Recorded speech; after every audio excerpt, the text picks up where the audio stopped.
মধুমতির দোলায় এবার কাব্যে গরুর হাট। কালো রঙের বিশাল দেহী মধুমতি। তবে মধুমতি নদীর মতো শান্ত নয় এই গরুটি।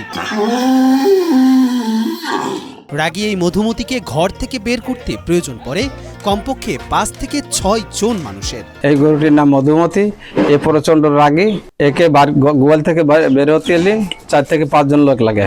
ঈদুল আজহাকে সামনে রেখে বাগেরহাট জেলার কুরবানির জন্য প্রস্তুত করা হয়েছে 85,048টি গবাদি পশু। চাহিদা রয়েছে 84,897টি পশুর। ফলে এবার জেলার পশুর চাহিদা পূরণে নেই কোনো ঘাটতি।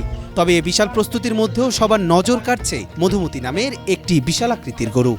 আমাদের বাগেরহাট জেলায় এই বছর আমাদের যে গরু, ছাগল, মহিষ, ভেড়া মিলে 85,048টি মোটা তাজাকরণ করা পশু প্রস্তুত আছে।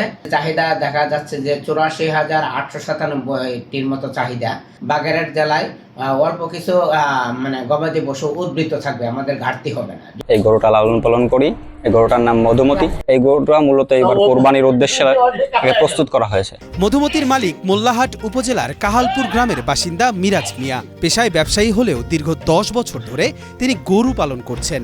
মধুমতিকে তিনি নিজের সন্তানের মতোই যত্নে লালন পালন করেছেন। মধুমতির ওজন প্রায় 20 মণ। দেখতে দৃষ্টিনন্দন ও আচরণে কিছুটা রাগী।